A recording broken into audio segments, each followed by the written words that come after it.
प्रिय साधकों नमस्कार। गहरे ध्यान में शून्य अवस्था के बाद भी कई अवस्थाएं हैं। आइए जानते हैं इनके बारे में।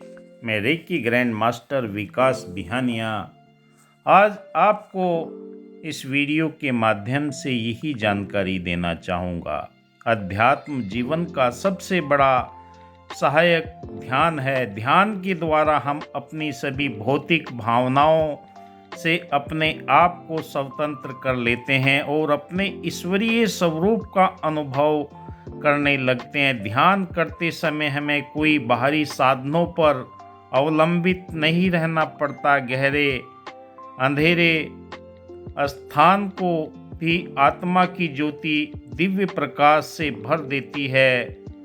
बुरी से बुरी वस्तुओं में से भी वह अपना सौरभ उत्पन्न कर सकती है।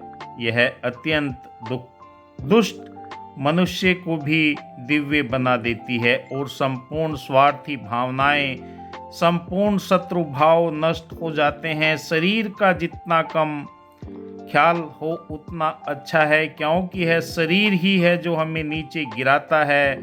इस शरीर से आसक्ति और इससे तताप भी हमारे दुखों का कारण है। मैं आत्मा हूँ, मैं शरीर नहीं हूँ। यह विश्व और संपूर्ण दुखों का कारण है। मैं आत्मा हूँ। यह विश्व की और संपूर्ण संबंध, आपकी भलाई और उसकी बुराई, यह सब चित्रावली चित्रपट पर खींची हुई दृश्य श्रृंखला और उनका साक्षी है। और निरंतर जब आप शून्य अवस्था में पहुंच जाते हैं, क्योंकि ध्यान में सबसे पहली जो अवस्था आती है वो हमें शून्य अवस्था तक लेकर जाती है। ध्यान अपने ही भीतर उस निर्जन द्वीप की खोज का मार्ग है। यह भी हमें समझ लेना है जैसे कि दुनिया के सारे धर्मों का विवाद है, सिर्फ एक ही बात संबंध में विवाद नहीं है, वह है ख्याति है ध्यान। मुसलमान और सोचते हैं, हिंदू कुछ सोचते हैं, ईसाई कुछ और सोचते हैं, पारसी कुछ और सोचते हैं, जैन बौद्ध और हिंदू कुछ और सोचते हैं। सिद्धांत सबको बहुत भिन्न भिन्न है, लेकिन एक बात संबंध इस पृथ्वी पर कोई भी भेद नहीं है, वह है जीवन को आनंद की तरफ ले जाने का। वह ध्यान मार्ग से होकर जाता है। दूसरी अवस्था हमारी सतोरी अवस्था आती है। उस अवस्था में हमें कुछ अनुभव होते हैं, कुछ पल के लिए कुछ दृश्य दिखाई देते हैं और वो मिट जाते हैं। आज अगर आपको ध्यान में कुछ अनुभव होगा, वो अगले दिन आपको ये अनुभव नहीं हो पाएगा।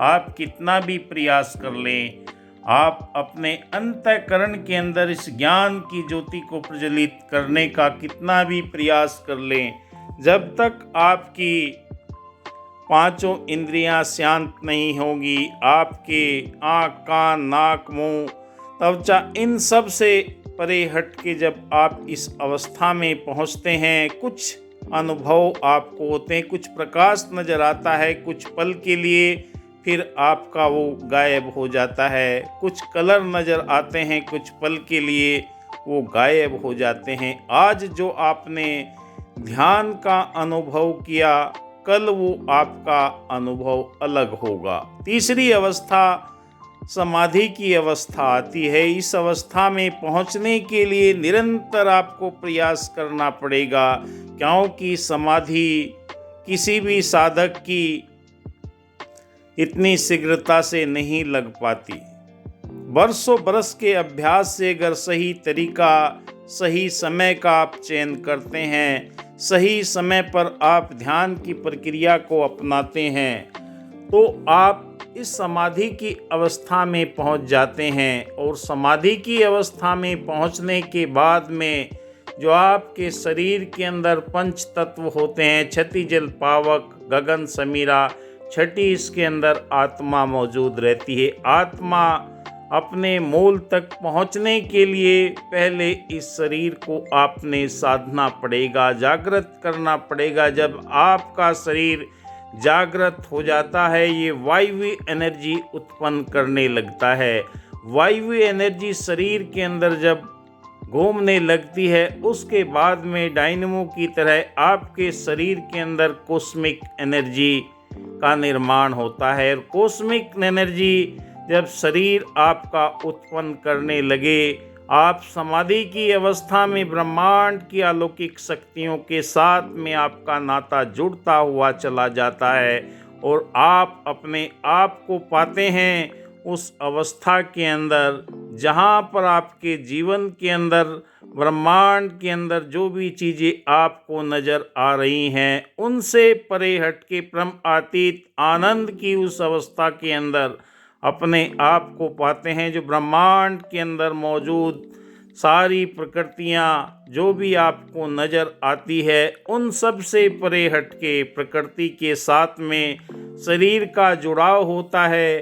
पर समाधि की अवस्था में इस शरीर, स्थूल शरीर से अलग हटके आप इस अलौकिक आनंद के साथ में जुड़ जाते हैं। कुछ भी कार्य करें आप, चाहे योगा करें या और कोई भी कार्य करें, उनसे परे हटके आप समाधि की अवस्था में जब पहुंचते हैं तो आपके जीवन के अंदर दिव्य आती है। ब्रह्मांड की अलौकिक शक्तियों के वे दिव्य गुण आपके शरीर के अंदर प्रवेश करना प्रारंभ कर देते हैं, जो आपके अंतःकरण के अंदर कितने भी कार्य में आप बिजी हो, मन को आपके शांत बनाए रखते हैं। कोई चहल पहल, कुछ भी एकांत कहीं पर भी हो, अगर आप अंतःकरण के साथ में इस ब्रह्मांड की अलौकिक शक्तियों के साथ में जुड़ जाते हैं, जब आप उस अवस्था में पहुंच जाते हैं तो आपके जीवन के अंदर सत्यचित आनंद की अनुभूति होती है और आपका नाता इस ब्रह्मांड की अलौकिक शक्ति यूनिवर्स के साथ में जुड़ जाता है। आप देवत्व की भावना आपके जीवन के अंदर आना प्रारंभ हो जाती है। दया, करुणा, प्रेम, मिलवर्तन, भाईचारा, एकत्व, सहनशीलता के दिव्य गुण आपके जीवन के अंदर वो प्रकट होने लगते हैं, क्योंकि इस अवस्था में पहुंचने के उपरांत आपको खुद महसूस होता है कि वाकई पहली अवस्था, दूसरी अवस्था और तीसरी अवस्था में जब आप पहुंच जाते हैं तो खुद पाते हैं कि जीवन के अंदर अगर कहीं पर आनंद मिल सकता है तो अपने आप के साथ में जुड़कर अपने अंतःकरण को देखकर ही आप इस अलौकिक शक्ति के साथ में नाता जोड़ सकते हैं। आपके सारे चक्र जागृत होना शुरू हो जाते हैं। आप ब्रह्मांड की शक्ति के साथ में नाता जोड़कर दिव्यता, भव्यता आपके जीवन के अंदर आना प्रारंभ हो जाती है, क्योंकि वो अवस्था आपके चेतन अवस्था कहलाती है। आप संसार के अंदर विचरण करेंगे, फिर भी आप चेतन अवस्था के साथ में हर पल जुड़े रहेंगे। आप संसार के हर कार्य को करते हुए, क्योंकि मनुष्य जीवन में ही परमपिता परमात्मा के साथ में नाता जोड़ सकता है। मनुष्य का अंतिम और प्रथम लक्ष्य परमात्मा का बोध ही है। उस बोध को जब आप हासिल कर लेते हैं तो संसार में विचरण करते हुए भी आपके जीवन के अंदर वो आनंद की अनुभूति हर पल होती है। आनंद का कोई विकल्प नहीं है। आत्मा का निज घर परमात्मा है। उसकी पहचान आपको निरंतर अभ्यास के उपरांत आपको होना प्रारंभ हो जाती है और आपके अंदर आपका ऑरा विकसित होना शुरू हो जाता है। चारों तरफ आपके शांति, आनंद, प्रेम, दया, करुणा के भाव स्वतः ही जो आपसे एक बार मिल लेता है, उसके जीवन के अंदर भी शांति अनुभव होने लगती है। जिसके लिए भी आप दुआ प्रार्थना करते हैं, उसके जीवन के अंदर भी आनंद की अवस्था आना प्रारंभ हो जाती है, क्योंकि आप दिव्य शक्ति, ब्रह्मांड की अलौकिक शक्तियों के साथ में देवी देवताओं के आशीर्वाद को अनुग्रहित करते हैं। जब आप समाधि में चले जाते हैं देवी देवता जिसकी भी आप आराधना करते हैं वो आपको नज़र आते हैं, आशीर्वाद देकर आपको चले जाते हैं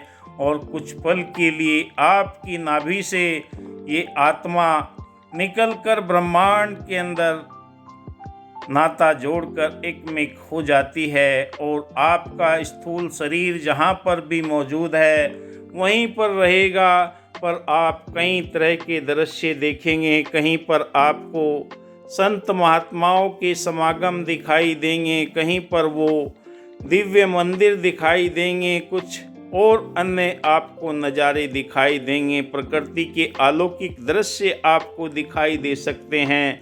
क्योंकि समाधि की अवस्था में पहुंचने के बाद में आपका शरीर से नाता तो जुड़ा रहता है सूक्ष्म रूप में, पर आप अलौकिक शक्तियों का वो रहस्य, वो आनंद उठा सकते हैं। धन्यवाद। जय हिंद।